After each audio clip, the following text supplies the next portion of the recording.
Yo, yo, yo. Facebook, how's everybody doing? This is Karvell Bailey, and I'm back again for episode number 4 of Life and Basketball. All right, what we do on this show is we combine and we talk about basketball and how it correlates with life. How do they come together? Why are they so vitally important to one another? And so this is what we do with this program.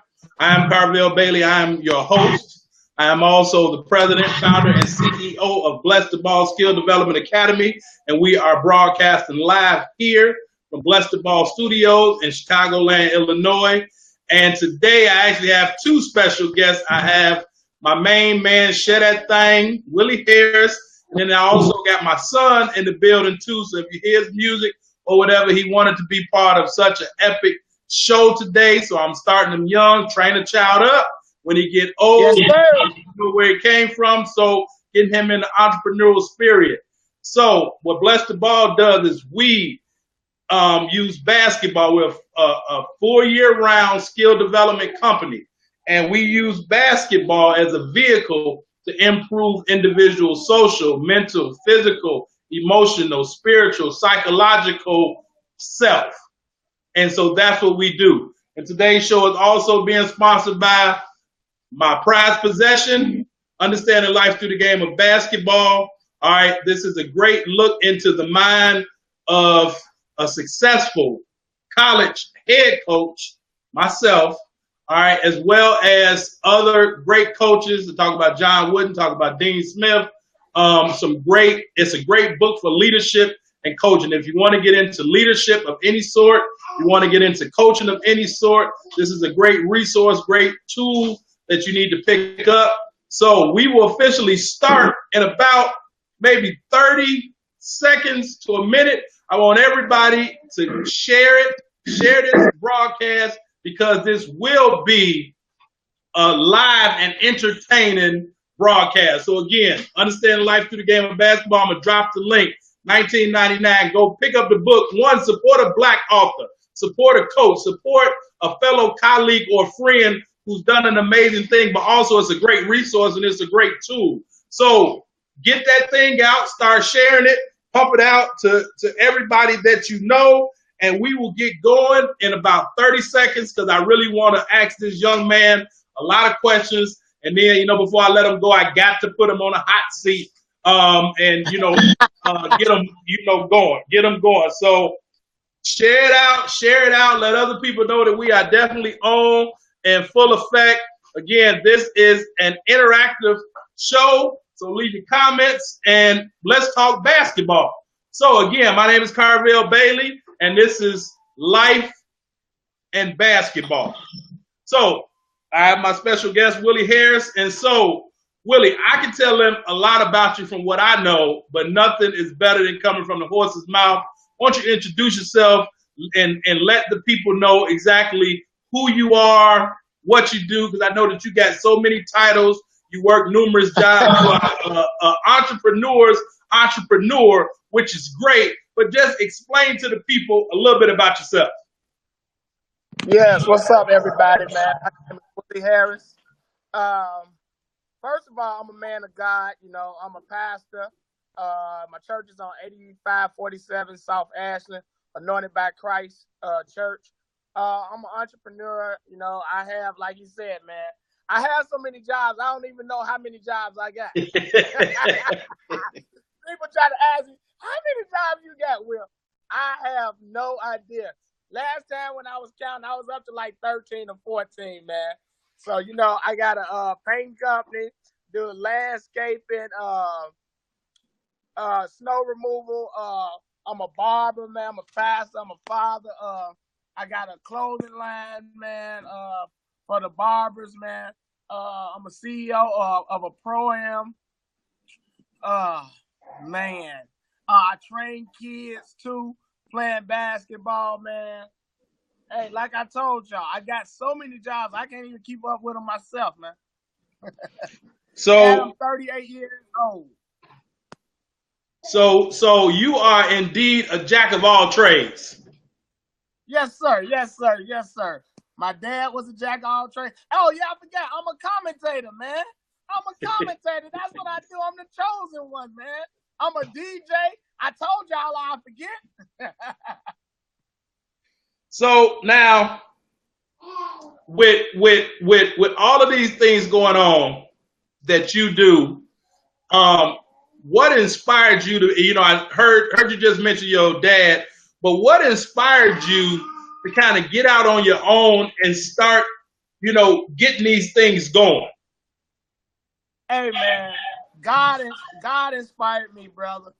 You know, I was at home, or I don't know, I was working somewhere, and he had told me one day, he was like, you sitting at home, or you sitting doing this, you waiting on somebody to call you and promote you and put you on ESPN and put you on TV and do this. He said, why don't you create your own lane? And what you mean? He said, create your own lane. Don't wait for nobody. You create your own buzz.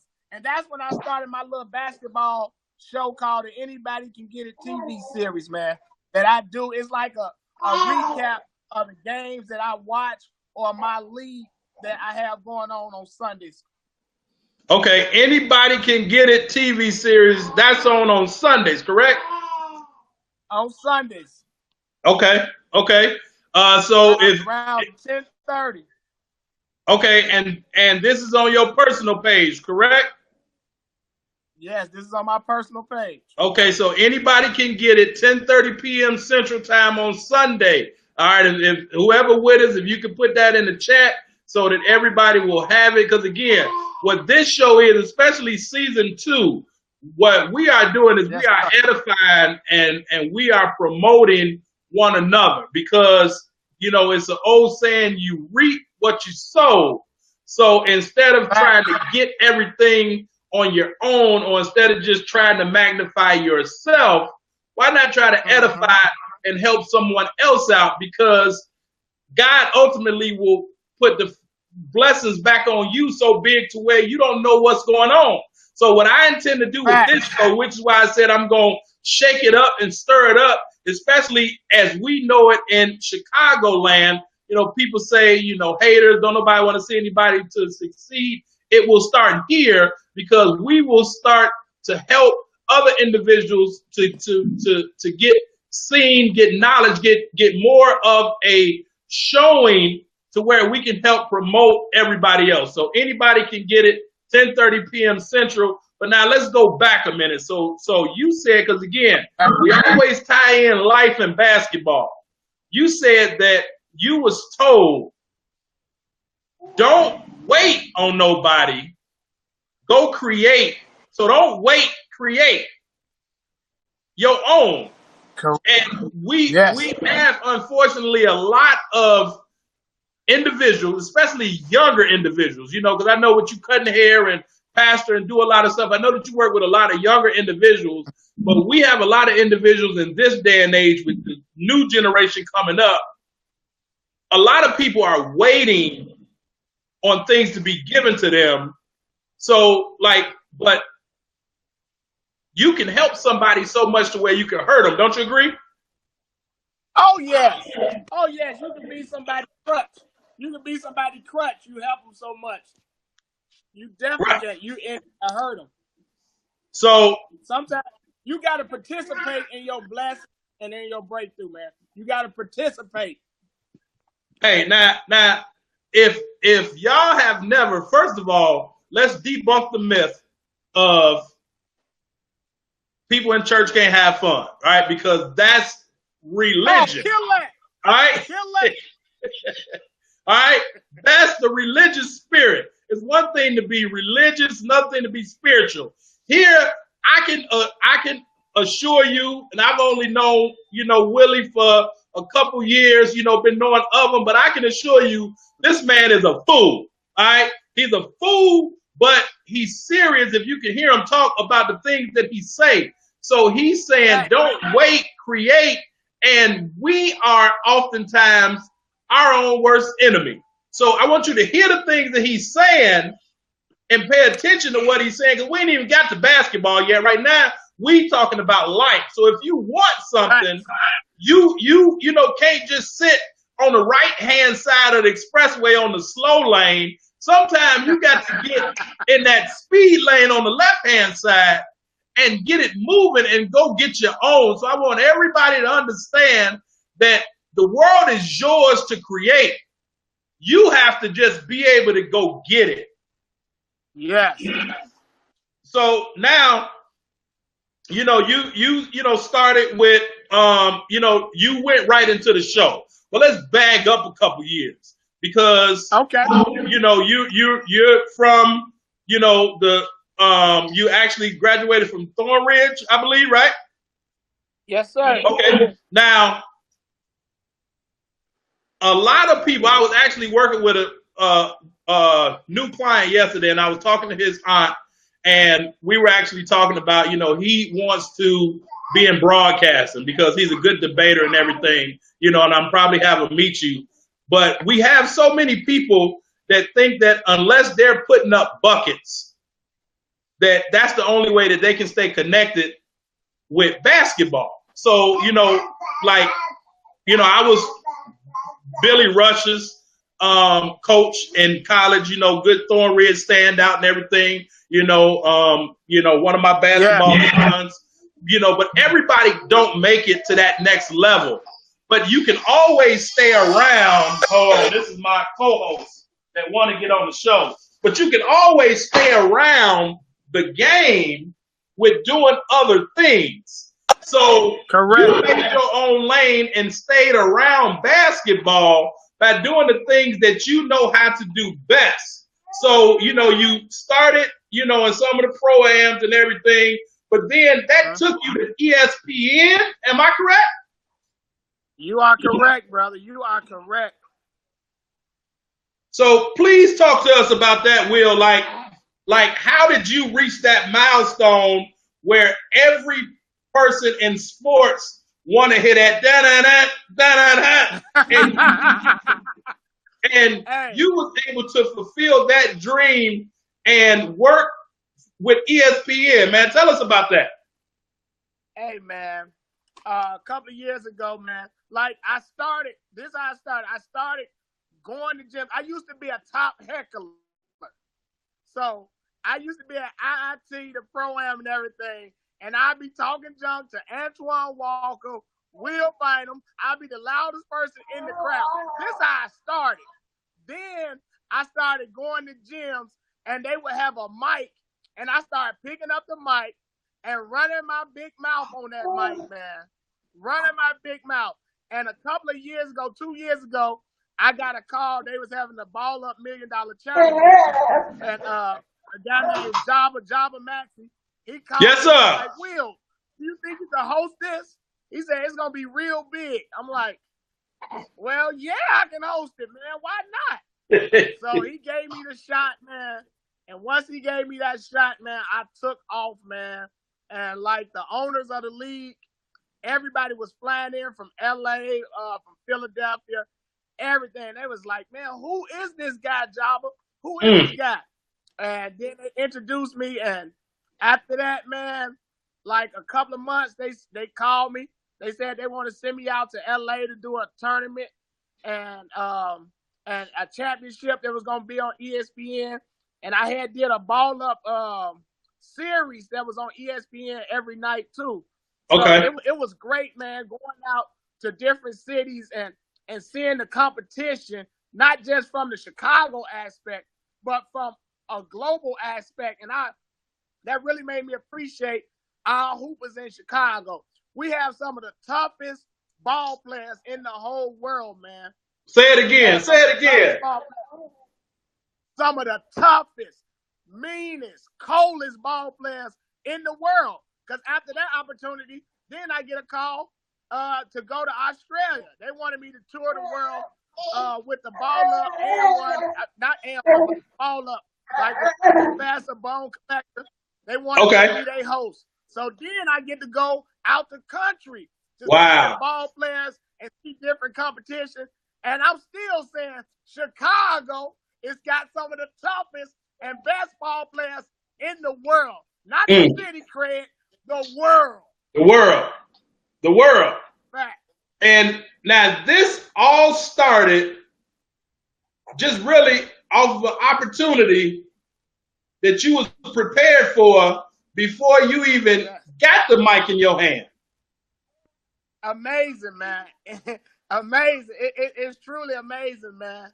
God just told me, he said, open your mouth and I'm going to speak through you, Will. Open your mouth. Don't be scared. Open your mouth with boldness and I'm going to speak through you. And he has done it. And he continued to do it and continue to open doors for me, bro. There you go. And like, you know, lately I have a mentor that's been, you know, helping me for about 9-10 months now, but he's actually getting me to understand the power of affirmations. You know, you have to affirm and speak things over your life that you want to happen for you, because so many times we unconsciously speak things and say things that are of death. You know what I'm saying? Like, you know, man, you know, we always thinking about our problems instead of thinking or talking about the positive things that we know will happen to us once we get that opportunity and once we put that work in.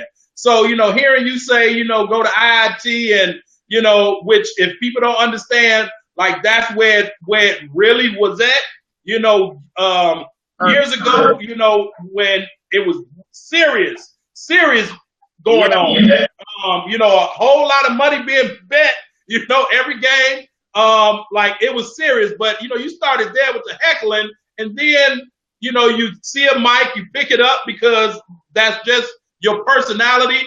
But then when you had the opportunity, and you know, I want you to speak on too. You mentioned Java, you know, and you know, for people, I don't know, you know, if a lot of people don't know Java, instead a lot of people know Java, because I know that everybody knows Java. You know, Java actually grew up with, you know, me and my family back in Harvey, you know, in the late 70s, early 80s. So Java has always been like a big brother to me, you know, with him and Jeff and all that. But it took somebody else to believe in you, to just give you that opportunity. And I was talking about it with Coach Shannon, you know, on show number 1. We were talking about preparation, but also how 6 degrees of separation, a lot of times our blessings don't always come from the people that we think. But God will put people, he will put people in our lives to bless us with the things that we've been asking for, and we never expected it to come from them. So now Java hooks you up, but then Java is connected to the tournament, and all these big execs from all over the country come in, and they asking the question. Now Java could have said, hey, you know, no, man, I just got this dude doing this. He ain't nothing, take me. You know, Java could have been selfish. But again, as I say on this show, Java blessing came from blessing you. You understand what I'm saying? Exactly, man. Like I said, I wasn't even expecting. He called me out of the blue, man. I was in the barbershop cutting hair, and it was like early in the week, and he was like, it started like Saturday or something. I said, for real? He was like, yeah. He was like, man, I've been thinking about a host, and somebody had told me, what about Will? And he was like, oh, I forgot about Will. And he called me, man, and that opened doors, and that door opened, then other doors just started opening.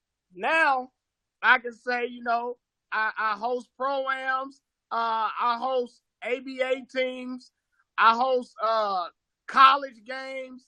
I done did some high school games just from that opportunity with being with Ball Up in the $1 Million Challenge, man, that Java helped me get, brother. Okay. So now let's kind of move forward. You know, you kind of touched on what made you do it, but you know, with you having all your different businesses going on, why do you stay with basketball as kind of your main hub? Like what drives you to continue doing what you're doing? And I mean, because you've already went where most people would like to go and be satisfied. So what continues to drive you to keep doing the things that you're doing? Man, basketball is like one of my first loves, man. I fell in love with basketball like my 7th grade year, man. And I played basketball. See, they ain't used to play basketball out. I mean, they don't play basketball outside now. But I No. started outside. I started in the driveways, man, going to the parks, man. And I fell in love with it, man. And I just wanted, since I can't play no more, because I'm getting old and this stomach get in the way, I said, you know, I still want to be around the game. I understand the game. And me being a basketball player, I think that helped me with commentating because I can see things that the average fan may not be able to see. Right. I can tell when a defender is scared. I can sense it, man. Right. I can sense a lot of things because I'm a basketball player at heart. So it helps me a lot, brother. So now as a it ain't hot seat time yet, but as a basketball player, who was the best person that you always loved to go up against? Tony Bennett. Okay. Loved it. Okay. Loved it. I used to love beating up on Tony Bennett. I wish he was on Facebook so I could tag him. I used to beat up on him, punish him. Somebody tag somebody that got quick access to TB. Somebody tag somebody that got quick access to TB. But before he get online, we got a famous story. He came to Riverdale to the Pace Center. It's a little hood tournament. We had a hood tournament there. So he was on the opposite team. So he tried to post me up. So I'm elbowing him in his ribs. I'm roughing him up. So he act like he wanted it in the post. So I'm like, go down there. So I'm trying to lean on him. He spit off of me, went back door. They threw him a oop. He caught it one hand on me, man. So he gonna tell you that. Did a OG slipping on that one. Did a Shaq spin on you, huh? Yeah, that's what it was, a Shaq spin. Lightning fast, bro. Oh man, okay, and stuffed it. So now, again, edifying and not, being negative and really putting out in a positive manner Chicago basketball in general. Yeah, we're going to talk about some of the things that you hate. But as you see all of the leagues and the pro-ams around Chicago, what's some of the good things that you like about that? Seeing, I know they got, Danker League, I know they got West Haven, they got the Matson League, they got the Marquette League. Like I will see Willie Harris live, you're at the Danker League or you at this league. So I know that you get out and get around because you're a fan. But so what's some of the good things about these leagues that you can tell people so that they can go out and watch it that may have never been there? Hey, man, things about the pro-ams that I like, it's a brotherhood, man. It's a brotherhood. Like at West Haven, man, you have legends come out to watch the younger players, man. You have Ted Banks, Dave Bailey. You have Jeffrey. You have people who've been in the NBA, Will Bynum. They still come back and show love, man, and show respect, man. I love that. And at Marquette Park, man, it's like a brotherhood at Marquette Park. Once they get finished playing basketball, they'll sit in the parking lot and just talk, man. They can play against each other. Ain't no hard feelings. Ain't nobody trying to fight each other. None of that. And my boy Danker League, man, he got a great thing going over there in Danker League, man. I've been over there a few times, man. He got quality players, man. He got a quality gym. It's a great set, man. It's peaceful, man. And he got great competition, man. And it's very competitive. Okay. And for my league, for what I like about my league, I try to introduce the players to God, man. I pray for all the players before the game. We join hands. I pray for their livelihood. That God bless them and their families, and God bless them to get better jobs, so they can Right. be better men and support their family. Right. Right. Like after my games at the Chicago Rise, we get in the parking lot. DJ the Jerk Man, he bring his jerk up there. He sell it. We sit down there. We talk. We eat. Everything for hours after the thing, man. We ain't got to worry about no drive-by shoes, nothing. Okay. So Okay. I love the brotherhood of the pro-ams, man. So now, you know, you mentioned all these great leagues. What do you think about players having to earn their stripes? And I'm saying that because I know as a coach, you know, when I first moved on the, you know, college scene, and, you know, Coach Dildy, rest his soul, you know, he used to always tell me, Karvell, look, you know, you're a good coach, you know, but you gotta earn your stripes, man. You know, you ain't been around long. I'm like, Coach, I've been coaching damn near 15 years. He's like, but you just got up here.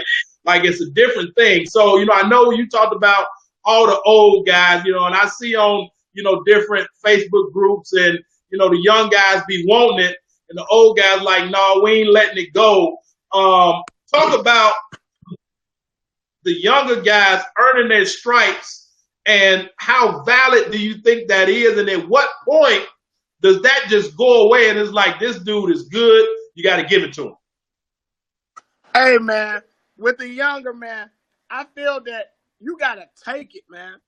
You can't be on social media begging people, hey, why y'all don't never pick me? Or I'm better than this person. That no, man. When you get out there, these players, I think they show too much respect to the older players that they don't even want to come at them.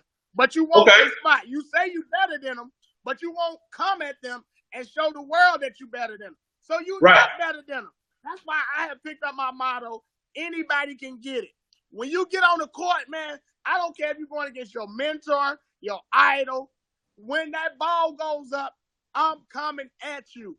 Like I be telling the young players, I said, hey, man, just because you playing against a great person, a great player, or he a dog, don't mean you're not a dog just because you're going against a dog. You don't become a cat just because you're going against a dog.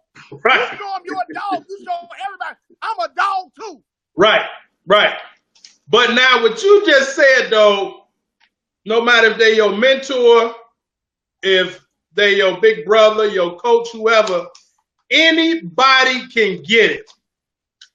Anybody can get it. That's a certain mindset too, though, Will. Don't you think, though? Yes. And that's the mindset that people don't have anymore. Right. People want stuff to be given to them, man. Okay. They want it to be given to them. No, man, take it. I don't care what high school you played for, what college you played for. Show me. It's a lot of people who get scholarships to play places at big time colleges, but they trash when they come home. Show me why you got this scholarship. Show me. So you're definitely one that's on my side that say basketball today is so watered down. Facts. Got it.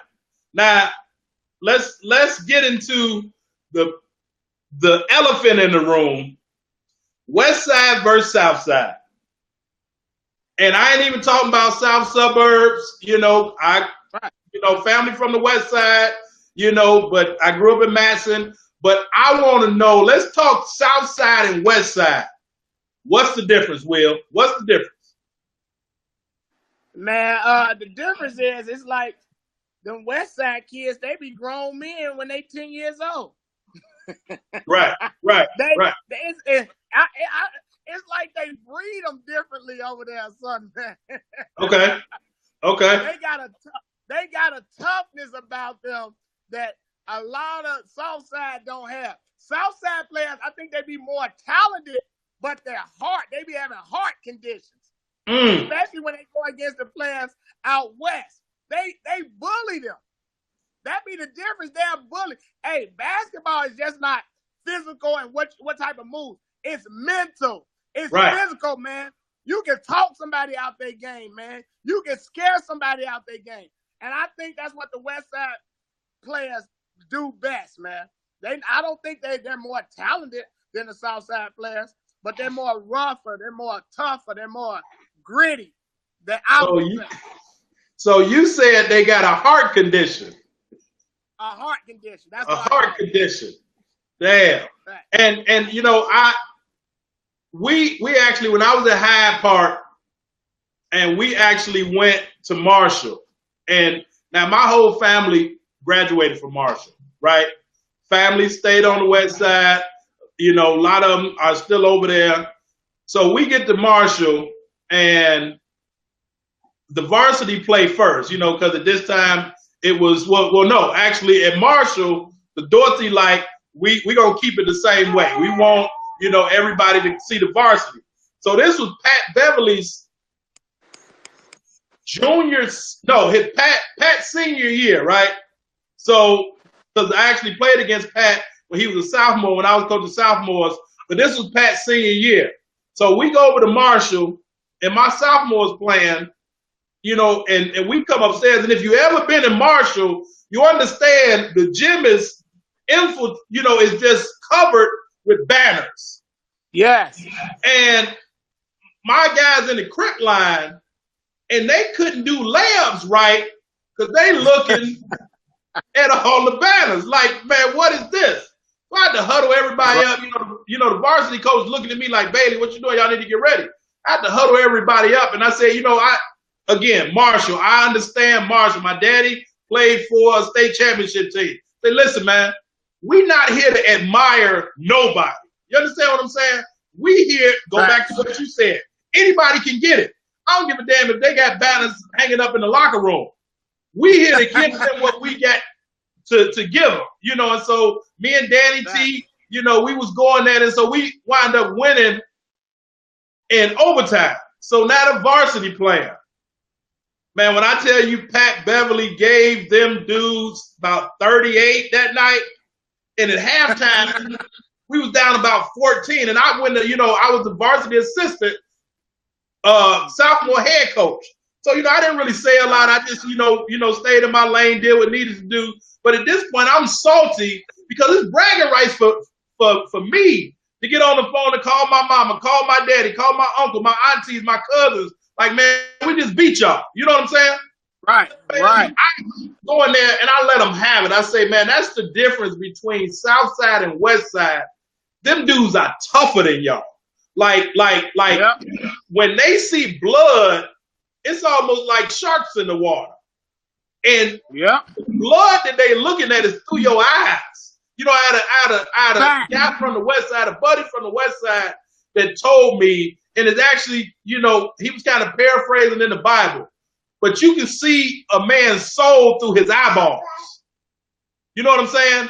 And them dudes on the West Side, and I love South Side hoopers, but them dudes on the West Side are like the old school New York Knicks and Miami Heat. Like, them dudes is gonna win because they only knew two things coming up from what my parents always told me. If we don't win the game, we're gonna win the fight.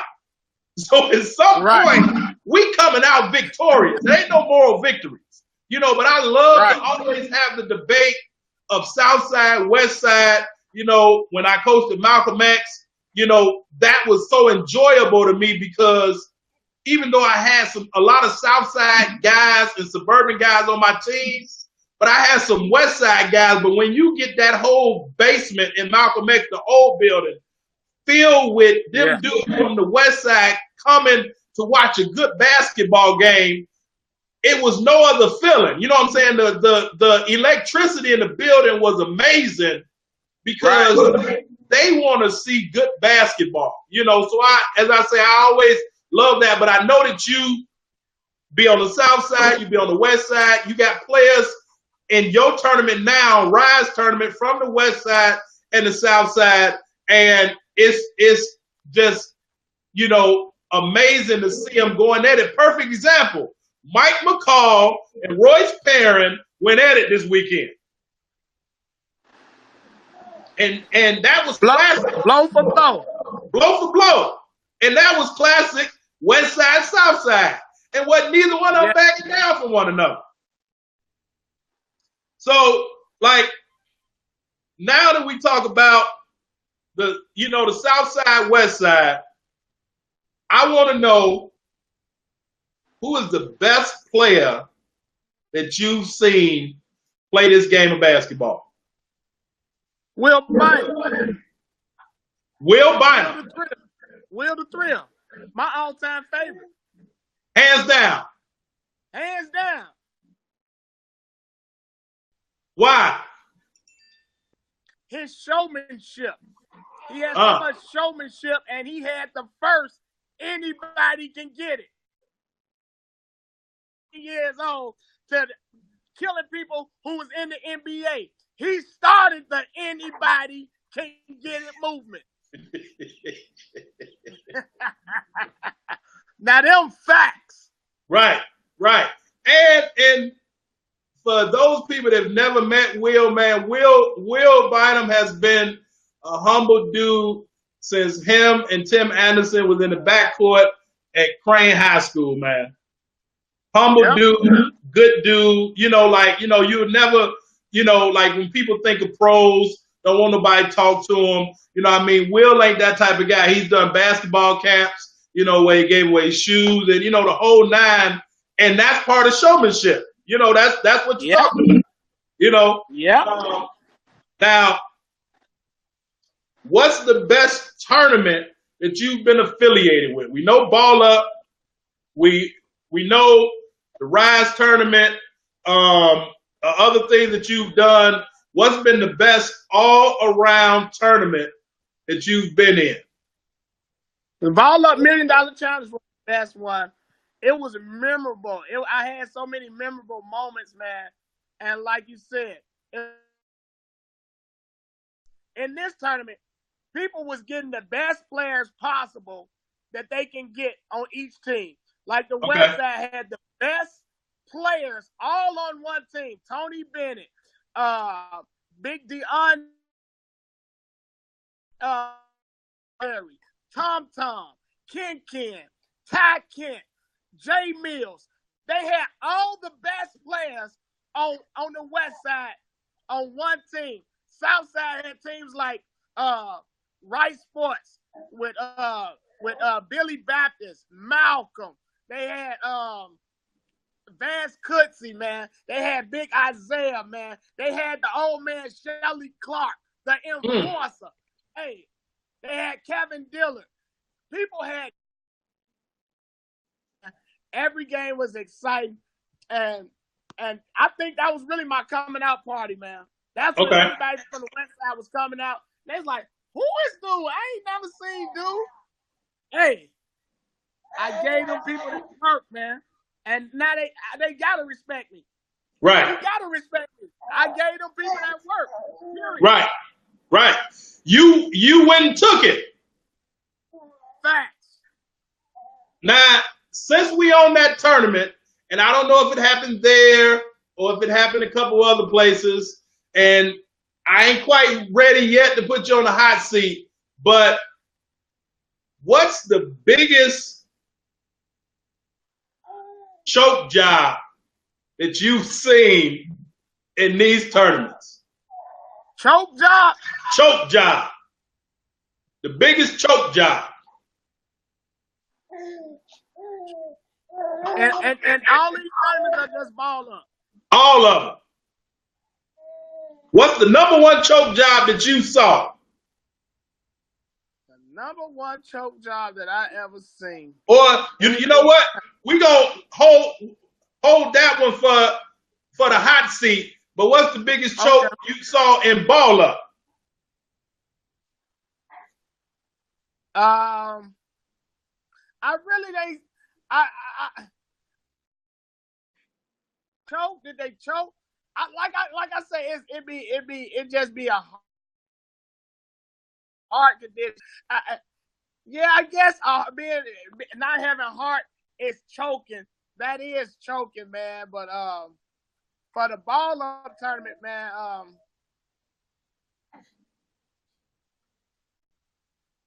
I didn't really see nobody choking the Ball Up tournament.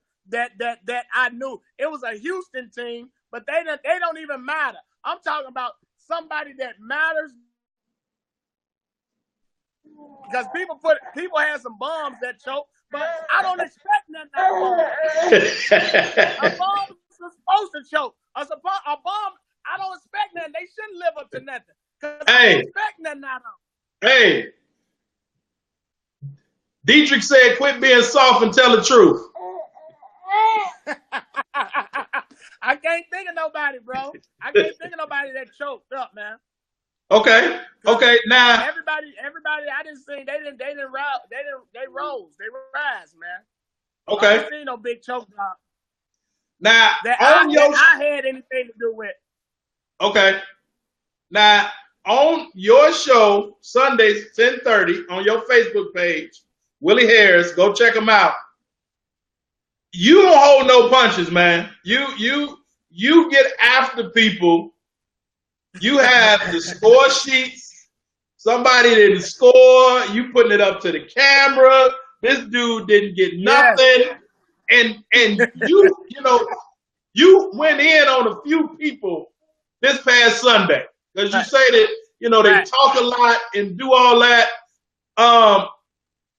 Do you feel it's important to call people out when they don't do what they say they can? Yes, because my job is to ignite your pilot light. If your pilot light didn't blew out, my job is to say something to ignite. And they say special players got a switch. So if you saying you're this and you're that, and you showing stats when you overseas, and you got 28 puntas and 30 puntas, but you come to Chicago Rise tournament and you got 4 puntas, that don't add up to me, man. Who are you playing against, man? Make-A-Wish Foundation people or something? Well,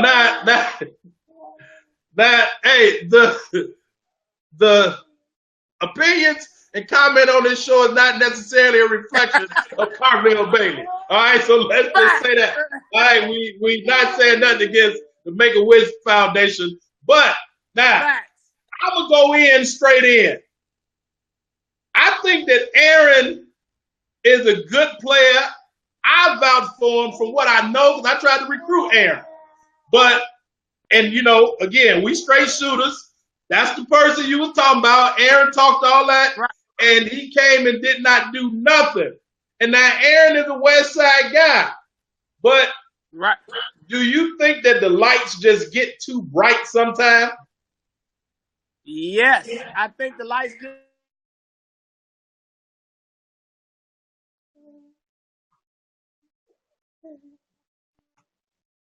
Hold on. When you don't show up. Will, you breaking up. Hold on. Hello? Yeah. Yeah, man. Somebody kept trying to call me. I'm sorry. Okay. But when you don't show up, man, when can't nobody find you, you got to ask, where art thou?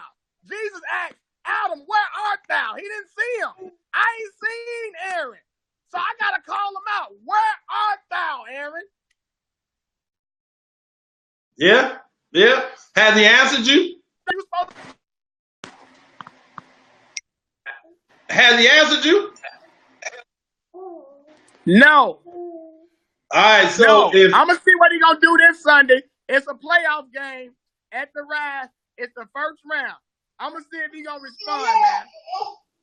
All right, so if anybody has seen Aaron, what's his last name again?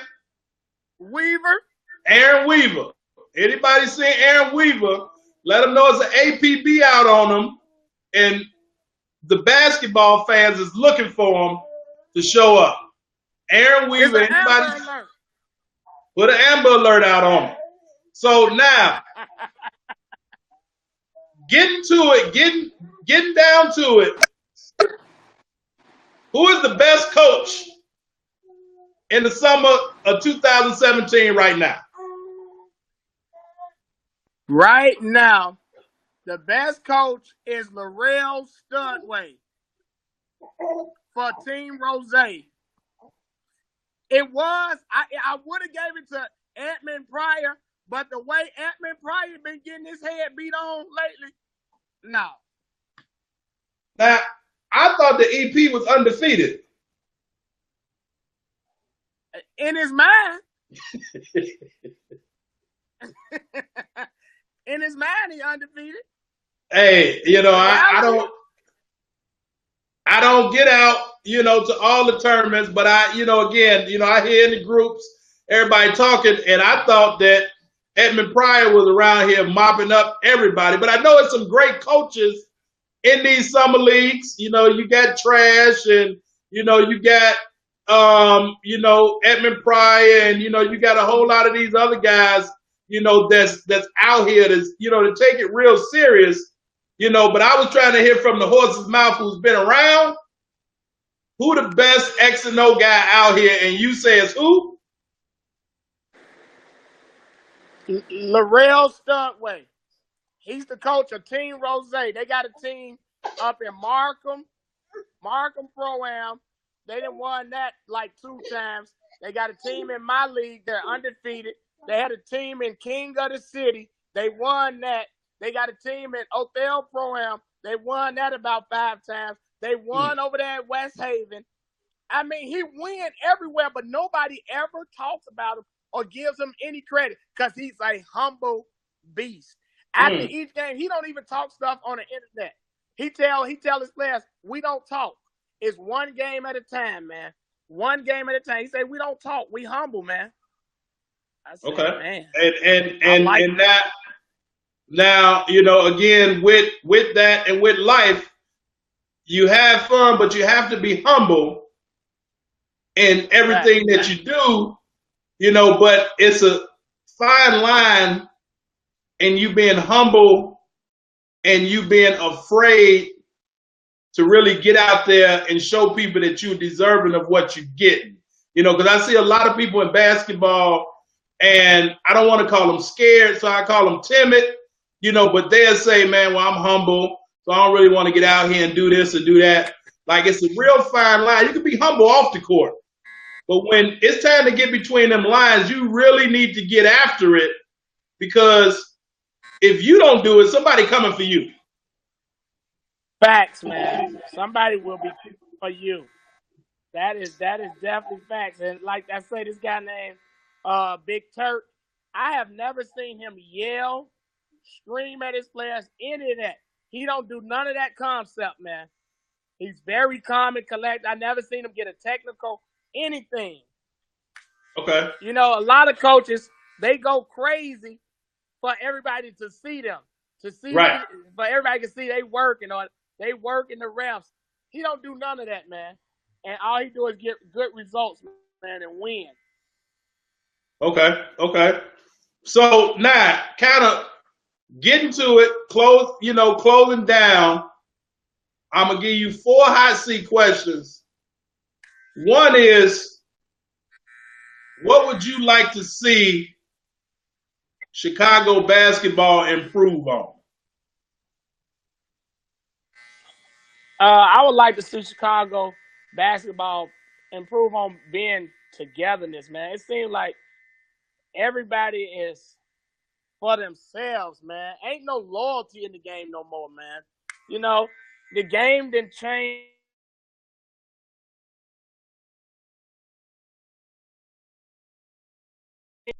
Players flip-flop teams every tournament. When I was coming up, man, you knew who my teammates was going to be. You knew who certain teammates, when they come with a name, you knew who all was going to be on their team. Now, man, people just flip-flopping. And if somebody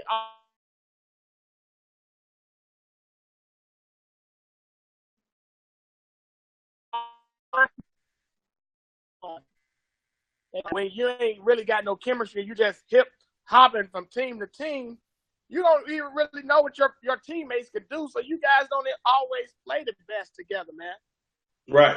Now, this leads me to my second question, because that's that AAU syndrome. What's your opinion about AAU? And that's the AAU syndrome? Right. So what's your opinion about AAU? I'm really not big on the AAU scene, man. You know, it seems like you get on the AAU, you don't even have to play high school ball no more. Right. Right. You get on the right AAU team, you go on to college, you a high flyer. You ain't even gotta have a full package to all the skills and stuff, man. It's just it's totally different. It's like a different era now, man. Yeah, and I mean, that goes back to the loyalty, because those guys play so many games in a stretch, and it's almost like, when we came up, you talked about playing at the park or playing on blacktop. It was so many people at the park playing to where if you lost, you was gonna be down 5-6 games. You know what I'm saying? Man. So it really meant a lot to you to win. And I don't think a lot of these guys now really appreciate winning or take winning seriously because they know that they're going to be able to play tomorrow or play later on that day. Exactly, man. Now, exactly. Now, with you, with Lefty, with Sean over the Marquette Park, is it any way, and with Danka, is it any way that we can get anybody can get it tournament challenge to where y'all get everybody pick 10? Because I know that you got some players from your tournament playing in the other tournaments. Can we see before the summer is out, or even Christmas time, holiday time, can we get a tournament with y'all 4 guys in it, and y'all pick y'all guys, and let's see who come out on top? Can we get that? I'm asking you firsthand. I ain't talked to Lefty. I really don't know Danka. I ain't talked to Sean. Can we get it in the mix to where we get a tournament of y'all 4?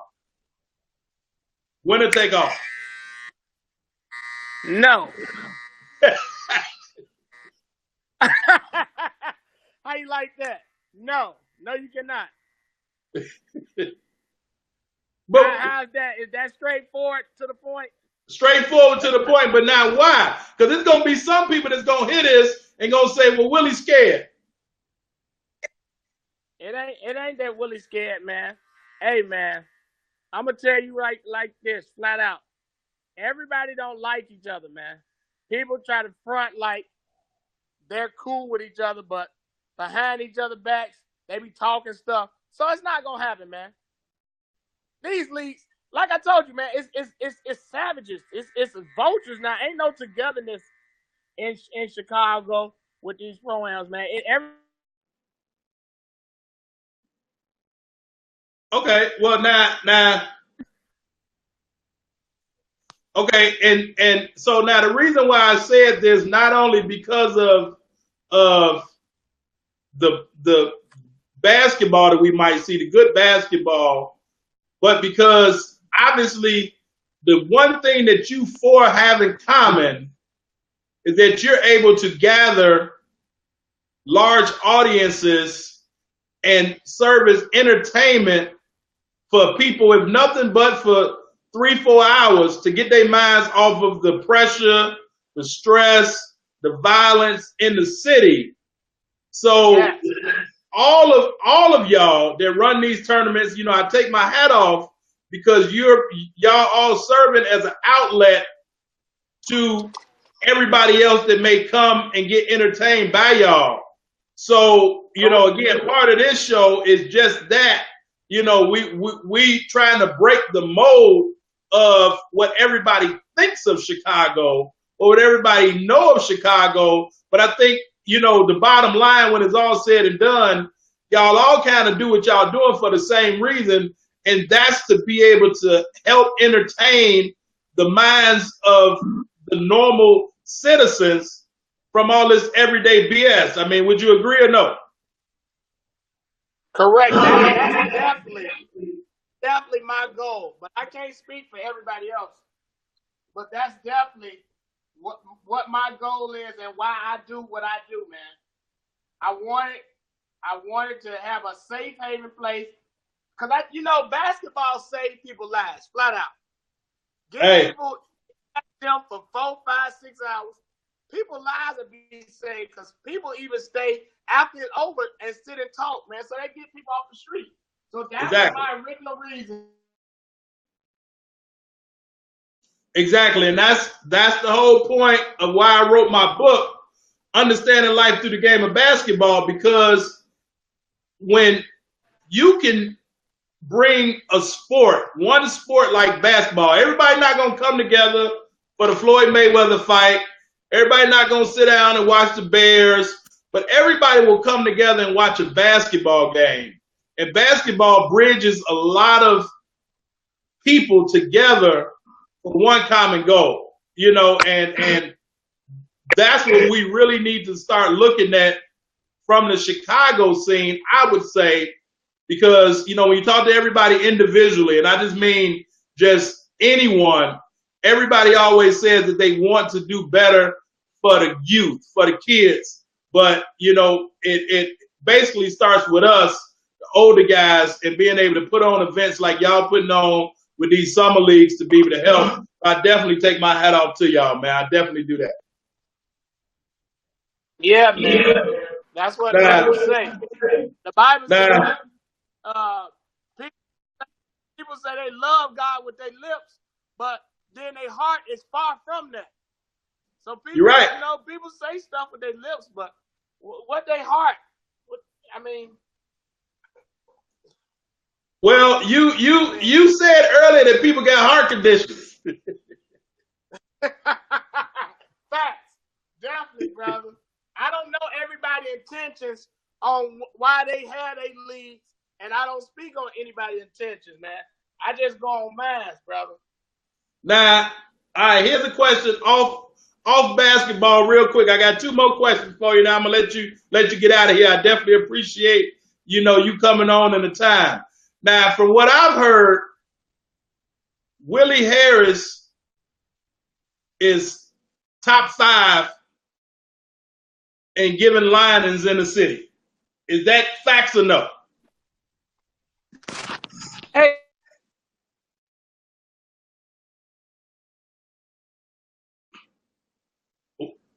Come again, Will?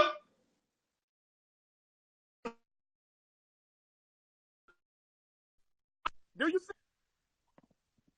Man, I can't hear you. You must got a prime code. No, brother. I said.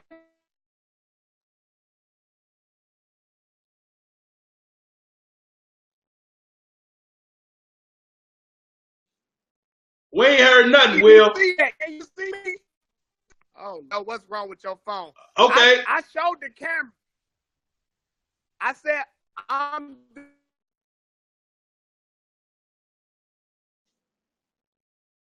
Okay. All right. So that's crispy. That's crispy. You see the landing. Okay. All right. So now, last question for you.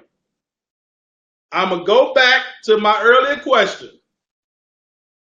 What's the biggest choke that you've seen in Chicago basketball, summer league basketball particular? What's the biggest choke that you've seen?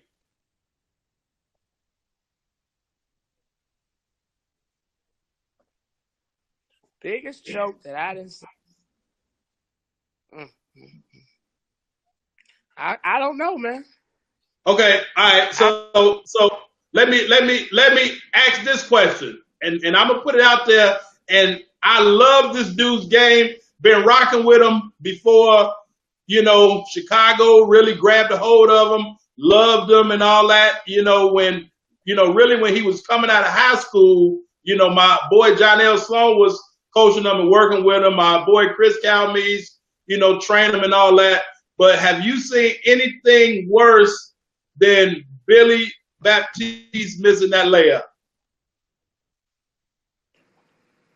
Missing what layup? What game was this? In in the Whitney Young Pro-Am? I missed it. I didn't even see that. I wasn't even there to witness that. Okay. Well, I mean, from me asking, I hear a lot of people say that, and I think, that ain't right from Billy's standpoint, because I mean, Billy put in a lot of work, and the game never come down to the last second, So, I know it was a lot of people riding them, but I thought that you was in the building on that, so I was, trying to see. I was in the building a time. Billy do have a heart condition. I can say that. I've seen another time he had a heart condition in the first year of the TBT. I think he got fouled shooting 3 free throws, and it was like 2 seconds left, and he missed all 3 for the $2 million. So that.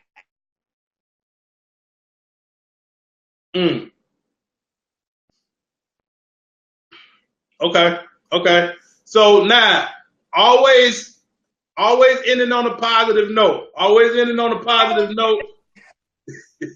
Now let's go back and let's tell the people that's watching the show something about you being the commentator. Since we talked about Billy Baptiste, we're gonna do it right. I want you to let everybody know, as only Willie Harris can do, explain to the people what Billy Baptiste brings to the table. Billy Baptiste brings the whole package. What I like about Billy, man, he's just not a scorer. Hey, man, Billy takes on the toughest defensive assignments.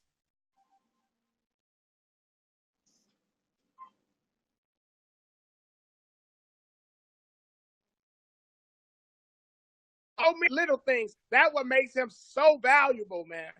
And he don't talk. That's the thing about a person like Billy. He killing you, but you don't even know he killing because he's not even talking to you, man. And he end up having 18, 8, 4 rebounds, and 4 steals, man. He filled a whole stat sheet up, man. I do like that about Billy. He a two-way player. Okay. Which is, lost, that's a lost art in the game. But so we're going to end how we finished it with, you talk about two-way players.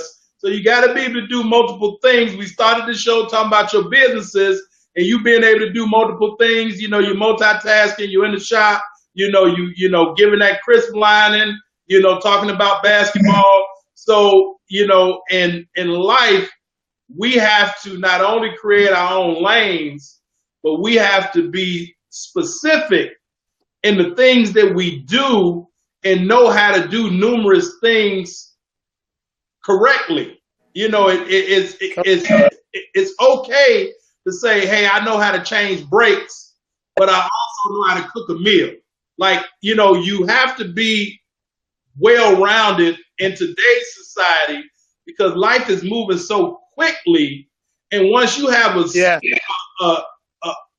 set skill, now you can do what you've done. You can take that skill and you can employ yourself and create your own business, create your own jobs. And, a lot of it may start from basketball, because the connections that you have with the people that you played with, that you played for, that you played against, all those things can come back to basketball because now you can connect with those people even when you're doing multiple things, because I'm pretty sure most of the guys that play in your tournaments, they all, get up and go to work throughout the week. They still love basketball. They home for the summer and they regular jobs is basketball. But when basketball stops, because the ball stops bouncing for everybody, I want everybody to understand that the ball will stop bouncing eventually. You heard Willie say he getting older. The ball stops bouncing. You can continue to do things that is involved in basketball, but pretty soon you won't be able to play on that level for the rest of your life. So you have to be able to do something and be good at something to where you can then employ yourself and teach others and be of an asset to not only yourself or to somebody else. Because as long as you are dependent on Willie to give you a job at his shop or Willie to give you a job helping paint, even though I'm pretty sure he will, I give you a job with my companies, but at some point in time, we got to get out and do things on our own. Anything that you want to add to that, Will, to close out? Well, on the closing note, on that note, man, I call it anointed excellence.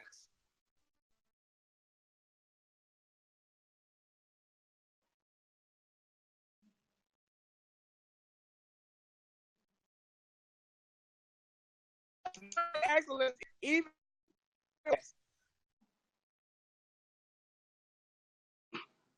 Man, we missing all that good stuff. You know, the people in the house. Yeah, I know when I didn't trim under the bushes or didn't edge the grass up right, and I have learned to do stuff like I would want it to be done at my house, man. Mm. Okay, so your phone was breaking up, but give us real quick, because you was breaking up, anointed excellence. Explain that one more time. Nobody's even watching you. Got it. Even when I cut the grass and everything, the owners may not be at home. I know if something's not right. I know if I'm not edging right or I missed a weed whack spot. You go get that, man. You work in the spirit of excellence and try to do stuff the best you can do, man. And you'll be blessed, period. There you go. You heard it. Anointed excellence. Anybody can get it. So anybody can get anointed excellence. So it's in you. Like Gatorade, is it in you? God put it in all of us. So you got to let it magnify and come out. So again, grab the book, Understanding Life Through the Game of Basketball. I thank you, my brother, for coming on the show, getting in the hot seat, and this show has reached a barrier because we kind of hit a little tense spot, which, the biggest problem we have is being able to properly communicate. And so if we don't talk about these things, then people won't know that they actually exist. But then we can never settle them because nobody ever talks about it. So we have to be able to properly communicate. And so I thank you for coming on the show, taking it to another level. And as silly as you are, anointed excellence. But remember, Willie Show, 10:30 p.m. Sundays on his channel. And then the last thing, you might as well aim for the top because it's crowded as hell on the bottom. All right. Thank you guys for coming. Share this show, even the people that catch it on the replay. And that's it. We'll talk to y'all later. Will, I'll see you Sunday, my brother. All right, y'all. Peace.